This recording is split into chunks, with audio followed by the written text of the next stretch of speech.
మనము చాలా గడ్డు పరిస్థితికి వచ్చాం, తెలుస్తుందా?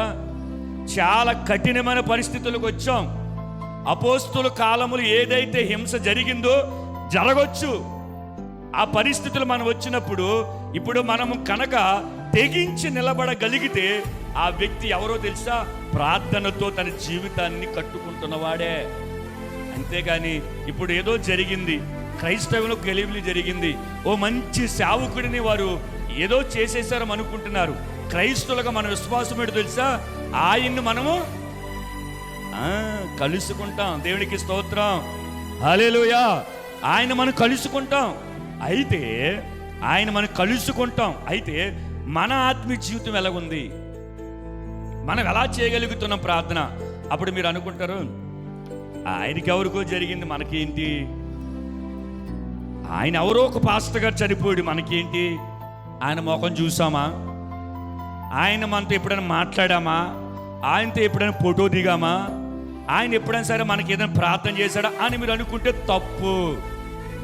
చెప్పనా? బైబిల్లో నేను ఎప్పుడు బైబిల్ కోట్ చేసే మాట్లాడతాను. దేవుడు నాకు ఇచ్చిన కృప, దేవునికి స్తోత్రం. నా సొంత మాటలు ఏం కాదు.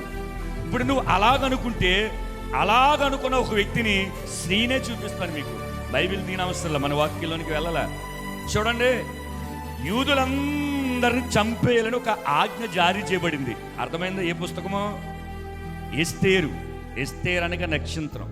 అయితే యూదులందరినీ ఒక రోజునే, ఒక దినమునే, ఒక సమయానికి సంహరించాలని చెప్పేసి ఒక శాసనం వచ్చింది, చట్టం వచ్చింది. అది తెలిసి ఒక వ్యక్తి ఏమో కుమ్ములు బాధేసుకుంటున్నాడు, అంటే రొమ్ములు బాధేసుకున్నాడు. ఎవరైనా? మొర్దెకై. అంటే అటువంటి వారిగా మనం ఉండాలి సుమా. నేను స్పీడ్గా వెళ్ళిపోతాను, వాక్యం బల్లారం ఉంది కాబట్టి. అయితే మొర్దెకై గోనె పట్టి కట్టుకొని బూడిదలోని ఏడ్చేస్తున్నాడు. అయితే ఇది తెలిసిన ఎస్తేరు ఎందుకు ఏడుస్తున్నాడు? నా పిన తండ్రి అని పెంచుకున్నవాడని ఒక వ్యక్తిని పంపితే అప్పుడు చెప్పినప్పుడు ఏం పర్వాలేదు, నువ్వు ఆ వస్త్రాలు కట్టుకో, ఇందుకు దానికోసం అన్నట్లుగా ఎస్తేరు మాట్లాడుతూ అప్పుడు మొర్దెకై ఏమంటాడు తెలుసా? అమ్మ ఎస్తేరు, నువ్వేదో సేఫ్ అనుకుంటున్నావా? నువ్వేదో రాజ్యగృహంలో ఉన్నావు కాబట్టి నువ్వేదో నాకే హాని రాదు, నాకు ఎటువంటి ఆపద రాదు అని అనుకుంటూ తిరిగి నీ దగ్గరికే వస్తుంది. అంటే యూదులందరూ సంహరించబడిన తర్వాత నువ్వు కూడా యూదురాలువే కాబట్టి నీకు కూడా ప్రాణహాని ఉందని చెప్పగానే అప్పుడు భయపడింది. దేవునికి స్తోత్రం. ఇప్పుడు ఆయనకే జరిగింది, మనకేంటి అనుకుంటే రేపన్న రోజు ఒక శాసనం, ఒక చట్టం చేయబడి అది తిరిగి నువ్వు క్రైస్తవుడు అయితే, నువ్వు క్రైస్తవురాలైతే నీ దగ్గరికి కూడా వస్తుంది అది. ఇప్పుడు అర్థమైందా? ప్రార్థన చేయండి. ఎందుకు తెలుసా? మరణము నుంచి తప్పించబడటానికి కాదు సుమా.